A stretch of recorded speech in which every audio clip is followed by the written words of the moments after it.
hormati, guru-guru SDN Sukamukti dan SDN Purwamitra yang saya hormati, terima kasih atas kehadirannya, atas waktunya untuk bisa menghadiri kegiatan hari ini. Pertama-tama, marilah kita panjatkan puji dan syukur kehadirat Allah Subhanahu wa Ta'ala, bahwasanya hari ini kita bisa berkumpul dalam kegiatan yaitu diseminasi menyebarkan pemahaman dan penerapan serta pengalaman budaya positif di sekolah. Salawat serta salam semoga selalu tercurah limpah kepada junjungan kita Nabi besar Muhammad Sallallahu Alaihi Wasallam.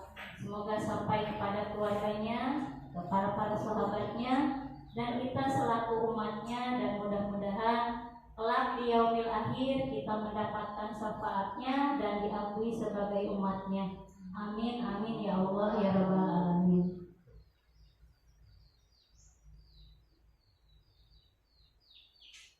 Untuk kegiatan hari ini saya kebetulan akan menyampaikan, yaitu akan memaparkan tentang budaya positif. Budaya positif merupakan perwujudan dari nilai-nilai atau keyakinan universal yang diterapkan di sekolah. Budaya positif dapat mendorong murid untuk mampu berpikir, bertindak, dan mencipta sebagai proses memerdekakan dirinya sehingga murid mampu mandiri dan bertanggung jawab. Maksud budaya positif di sini, kenapa sih penting diterapkan di sekolah-sekolah? Ya, supaya peserta didik itu bisa terdorong, bisa termotivasi ketika memang lingkungan sekolahnya sudah tercipta budaya yang positif, budaya yang baik, akan mendorong, memotivasi siswa supaya belajarnya itu lebih nyaman, lebih aman, dan mereka merasa bebas untuk mengikuti pembelajaran di sekolahnya atau mengikuti kegiatan di sekolahnya.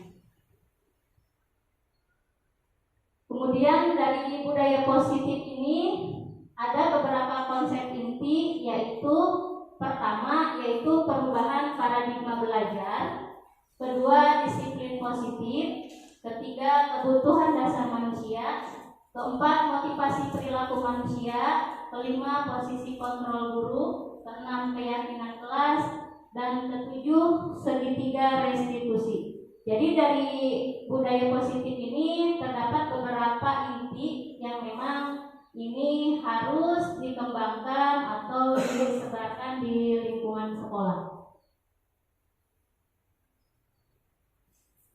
Kita ke pembahasan pertama, yaitu dari tadi ketujuh inti dari budaya positif, yaitu yang pertama yaitu pembelajaran dengan paradigma baru. Seperti kita ketahui bersama, dengan perubahan kurikulum merdeka, ada yang dinamakan istilah dengan profil pelajar Pancasila.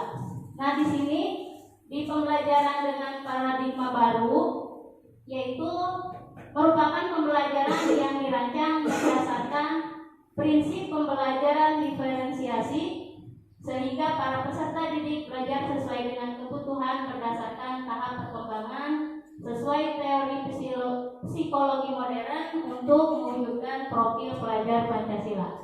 Nah, di antaranya untuk profil pelajar Pancasila sendiri itu ada beberapa poin. Yang pertama yaitu beriman bertakwa kepada Tuhan dan berakhlak mulia. Kemudian yang kedua mandiri, ketiga bernalar kritis, keempat berkebinekaan global, kelima gotong royong, dan keenam kreatif. Seperti kita ketahui bersama, di satuan pendidikan tentu mempunyai visi, dan mungkin di visi ini nanti apa sih sih yang kita harapkan dari peserta didik kita? Ya tentunya yang sesuai dengan perkembangan zaman, perkembangan kurikulum, yaitu ketika sekarang diberlakukan kurikulum merdeka, maka yang diharapkan ya ini sesuai dengan profil pelajar Pancasila. Jadi lebih mengedepankan kebutuhan murid, lebih memprioritaskan murid. Jadi kita sebagai guru yaitu menghamba pada anak, artinya segala sesuatu itu difokuskan pada anak, terutama di proses pembelajaran. Yang kedua dari inti budaya positif yaitu disiplin positif. Nah, disiplin di sini yaitu pembiasaan hal yang baik, mencakup sikap atau perilaku maupun tutur kata oleh seluruh warga sekolah, terutama bagi murid agar dapat berkembang menjadi pribadi yang kritis, mandiri dan bertanggung jawab. Sebagai pendidik, tujuan kita adalah menciptakan peserta didik yang memiliki disiplin diri sehingga mereka berperilaku mengacu kepada nilai-nilai kebajikan universal dan memiliki motivasi dalam diri menuju perubahan ke arah yang lebih baik. Tentu untuk kata disiplin di sini kita sudah tidak asing dengan kata disiplin yang erat kaitannya dengan adanya peraturan, dengan adanya tata tertib. Nah, di sini diharapkan dengan adanya disiplin positif, sekolah itu bisa menuntun peserta didiknya untuk lebih jadi peserta didik yang disiplin. Kemudian juga penerapan disiplin positif ini sangat penting untuk kita terapkan di sekolah.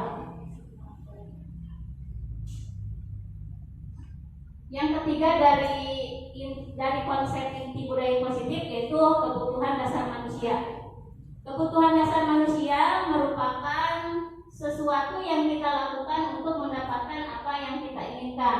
Seluruh tindakan yang kita lakukan memiliki tujuan, semua usaha terbaik yang kita lakukan agar kebutuhan dasar kita terpenuhi dengan baik. Tentunya kita sebagai manusia itu masing-masing mempunyai kebutuhan dasar. Nah, di antaranya kebutuhan dasar manusia itu terdiri dari 5. Yang pertama yaitu bertahan hidup, kedua kasih sayang dan rasa diterima, kemudian penguasaan, kebebasan, dan kesenangan. Nah, tentu kita sebagai manusia memiliki kebutuhan dasar yang berbeda-beda, termasuk peserta didik kita. Tentu mereka mempunyai kebutuhan dasar yang berbeda. Contoh dari bertahan hidup yaitu seperti kita membutuhkan makanan, pakaian, tempat tinggal, dan kesehatan. Nah, itu biasanya itu kan dipenuhi oleh masing-masing individu. Untuk yang kedua yaitu kebutuhan akan kasih sayang dan rasa diterima. Rasa diterima, dipedulikan, berbagi, kerjasama, dan menjadi bagian dalam kelompok. Nah, tentu kita masing-masing pasti memerlukan yang namanya membutuhkan kasih sayang. Entah itu berupa misalnya untuk peserta didik kita ya, kadang banyak di antara mereka yang mencuri perhatian atau aktif di kelas itu hanya untuk mendapatkan supaya mendapatkan perhatian dari kita. Kadang kita tidak sadar dengan apa sih kebutuhan dasar yang mereka butuhkan itu. Kadang kita hanya fokus pada sebagian anak saja atau mungkin yang akrab dengan kita saja. Nah, mungkin di sini tugas kita sebagai seorang guru, kita harus bisa benar-benar memahami apa sih sebetulnya kebutuhan dasar dari murid kita. Supaya apa? Supaya bisa ketika dalam pembelajaran kita bisa mengkondisikan sih tindakan yang harus kita berikan, dari misalnya dari yang tadi mencari perhatian, anak yang aktif. Nah itu mungkin kita harus bisa menggali atau tahu sebenarnya apa sih kebutuhan dasar dari murid kita itu. Kemudian penguasaan. Penguasaan yaitu meliputi harga diri, keinginan untuk dianggap, memimpin, berprestasi, diakui dan didengar. Nah, untuk penguasaan sendiri tentu kita masing-masing dengan keinginan untuk dianggap. Anak-anak kadang ketika yang satu berbicara, misalnya ketika diberikan pertanyaan, Bu, saya menjawab ini, yang lain, Bu, saya ini. Kemudian kita tidak menghiraukan yang lainnya, hanya misalnya menanggapi yang satu. Nah, untuk penguasaan ini tentunya kita sendiri sebagai pendidik harus bisa mengetahui kebutuhan dasar dari murid kita yang ingin diperhatikan, yang ingin dihargai. Nah, itu kita harus belajar dari kegiatan proses pembelajaran, dari misalnya memperhatikan yang bertanya, kemudian menanggapinya, dan untuk mereka itu suatu hal yang wah gitu ketika memang pendapatnya didengar, kemudian jawabannya misalnya dikasih dikasih apresiasi gitu, oh iya hebat, oh iya betul gitu. Kemudian kebebasan, tentu setiap orang itu terutama untuk diri kita juga membutuhkan yang namanya kebebasan, baik itu secara mandiri, memiliki pilihan, mencoba hal yang baru, dan mampu mengendalikan arah dirinya. Jadi ketika mereka belajar, misalnya ketika yang dibutuhkan itu kebebasan, kadang kita misalnya memberi tugas misalnya silakan menggambar. Ketika menggambar, pasti kita sudah menginstruksikan itu, silakan menggambar pemandangan. Aku mah ada misalnya menggambar mobil. Nah, kadang kita sebagai guru tidak sadar sudah menentukan atau ingin sesuai dengan keinginan kita. Padahal anak sendiri ada yang namanya kebutuhan yang harus dipenuhi, yaitu berupa kebebasan. Jadi setelah mempelajari kebutuhan dasar manusia ini, saya sendiri pribadi, ternyata saya sendiri sebagai guru masih banyak kekurangan ya, terutama ketika menggali atau mencari tahu apa sih sebetulnya kebutuhan belajar yang mereka butuhkan. Nah, di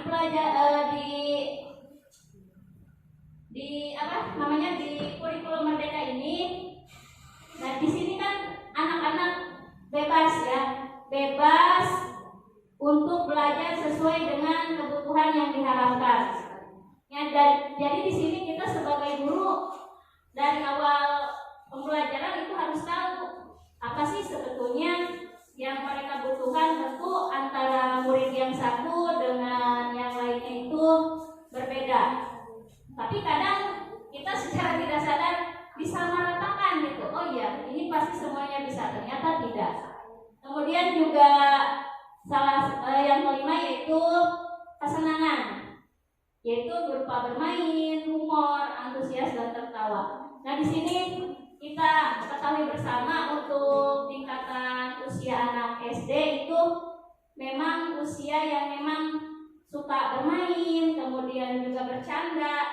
Nah, di kebutuhan dasar ini kita sebagai guru harus memahami juga ketika peserta didik itu kebutuhan dasarnya kesenangan, ya mungkin kita bisa melakukan pembelajaran dengan misalnya bermain sambil bercanda, dan tapi tetap dengan batasan-batasannya. Kemudian kita lanjutkan ke motivasi perilaku manusia. Nah, di sini tentunya setiap orang itu mempunyai motivasi, mempunyai tujuan, terutama untuk sendiri. Pertama, kenapa sih kita harus memiliki motivasi? Pertama yaitu untuk menjadi orang yang merasa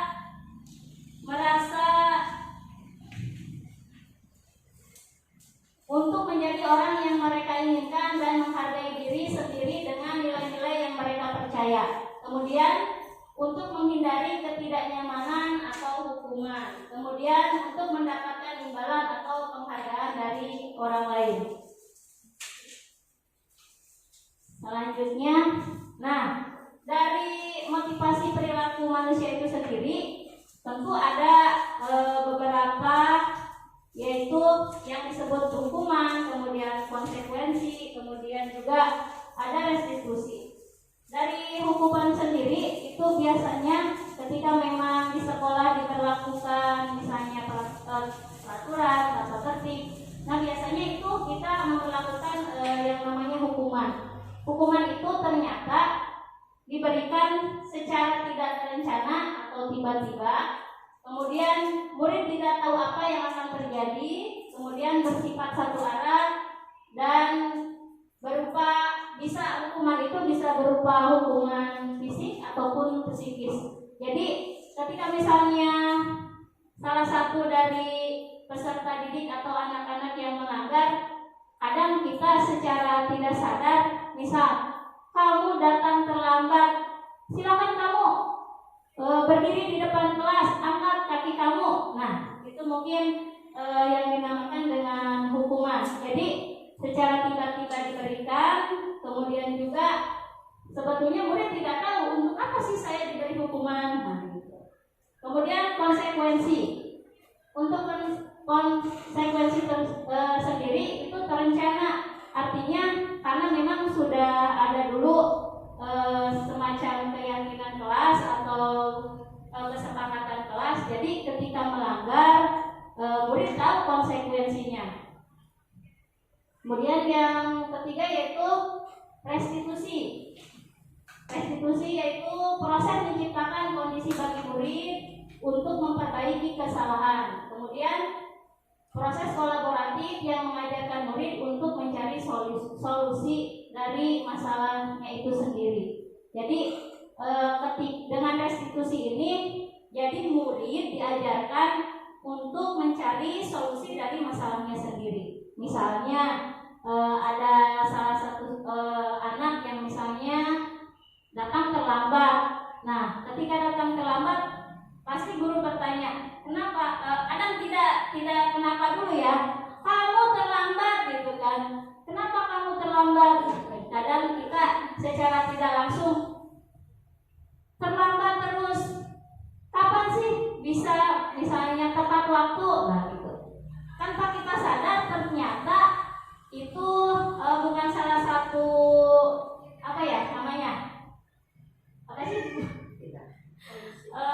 solusi gitu, bertanya seperti itu. Coba kalau misalnya kita tanyakan kenapa sih bisa terlambat, kan kadang mungkin ada alasan yang memang anak itu tidak bisa datang tepat waktu, kan kadang kita langsung gitu menjas anak itu berarti tertib, disiplin gitu kan, tanpa mencari tahu atau mengenai informasi apa sih sebetulnya alasan kenapa sampai terlambat.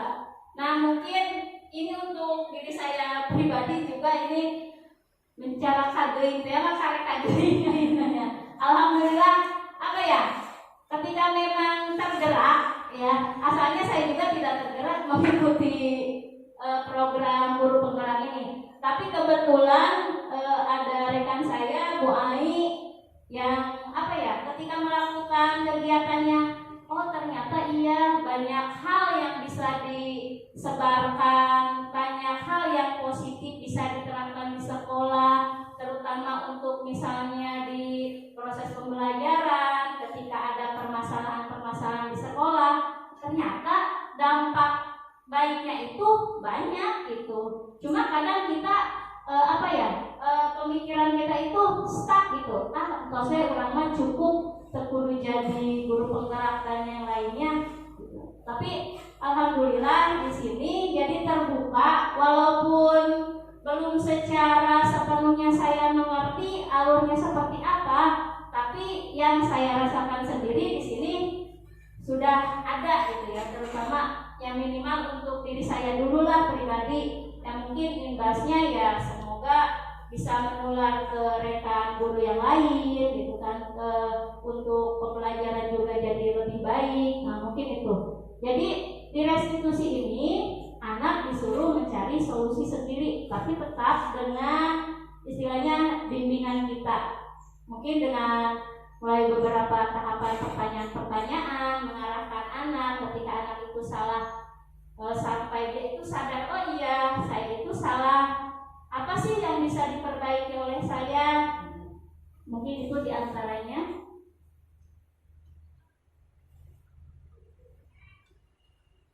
Kemudian yang selanjutnya,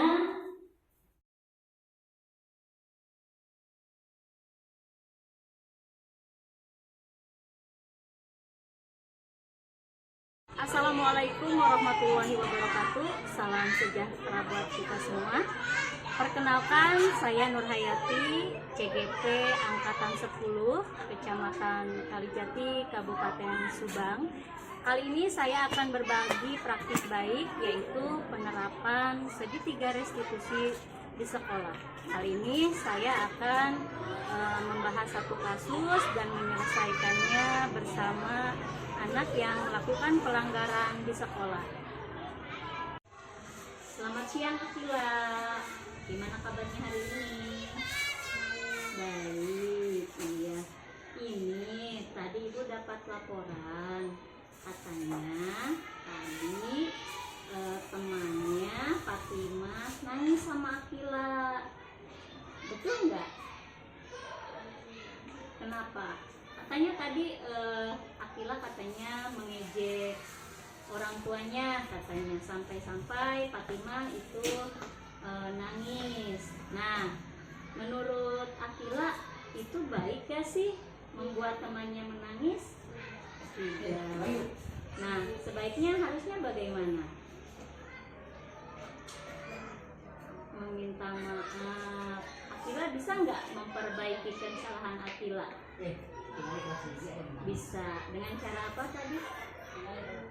Meminta maaf. Nah, sekarang Akila tahu apa kesalahan Akila? Tahu. Berarti untuk kedepannya Akila harus bagaimana? Harus saling menghargai atau saling menghormati. Salah satunya yaitu tidak mengejek nama orang tua. Iya. Nah, kira-kira menurut Akila ya, ada lagi nggak yang perlu diperbaiki dari kesalahan Akila?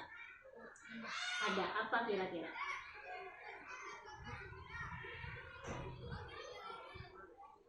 Iya.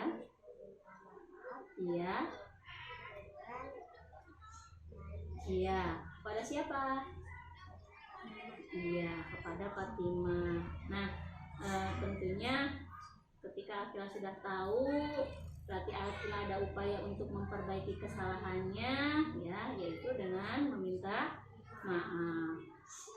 Akila ingat nggak dengan peraturan atau kesepakatan kelas yang sudah kita buat? Kira-kira yang mana tuh? Saling menghormati. Iya.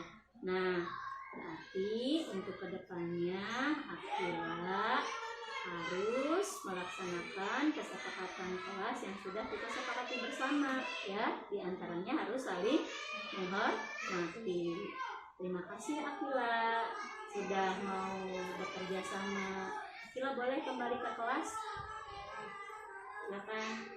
Assalamualaikum warahmatullahi wabarakatuh. Nama saya Akila, kelas 1, berasal dari SD Sukabumi. Saya merasa senang karena masalahnya sudah selesai. Terima kasih Bu Tutut. Wassalamualaikum warahmatullahi wabarakatuh. Selamat siang Sani. Selamat siang. Sani tahu nggak kenapa Sani dipanggil ke kantor? Tidak. Nggak tahu. Tadi ibu perhatikan Sani tidak memakai kacu. Iya, kenapa Sani tidak memakai kacu? Lupa. Iya, kan sebelumnya ibu sudah menginformasikan di grup kalau hari ini kita seragamnya menggunakan pramuka. Sani tahu kelengkapan atau atribut yang harus dipakai ketika memakai seragam pramuka? Tahu. Kenapa tadi Sani bisa lupa?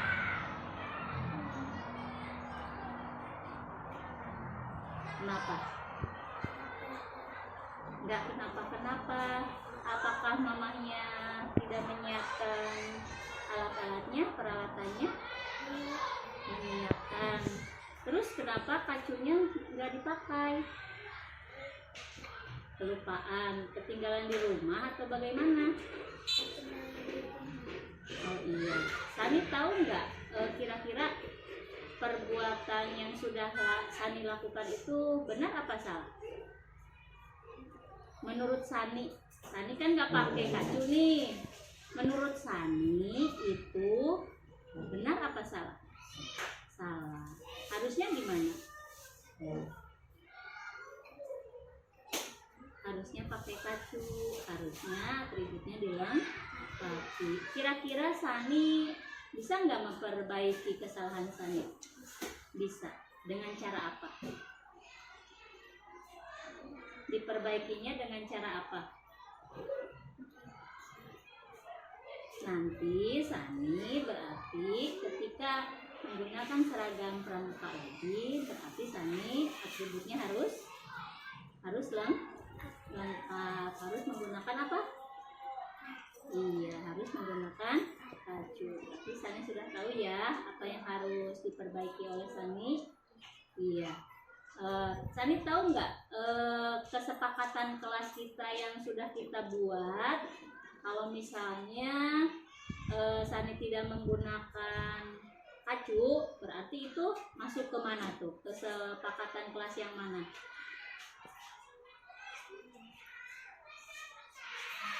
Menggunakan seragam sekolah. Iya. Ada lagi kira-kira yang bisa Sani perbaiki untuk memperbaiki kesalahan Sani? Enggak. Oke, terima kasih atas kerjasamanya. Sani boleh kembali ke kelas. Ya, terima kasih.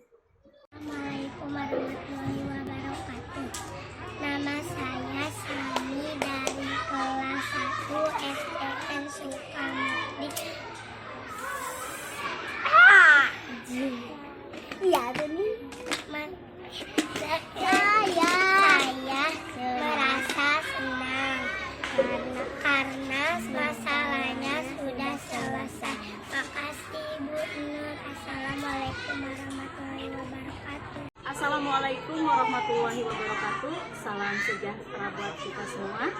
Perkenalkan, saya Nur Hayati, CGP Angkatan 10, Kecamatan Kalijati, Kabupaten Subang. Kali ini saya akan berbagi praktik baik, yaitu penerapan segitiga restitusi di sekolah. Kali ini saya akan membahas satu kasus dan menyelesaikannya bersama anak yang melakukan pelanggaran di sekolah.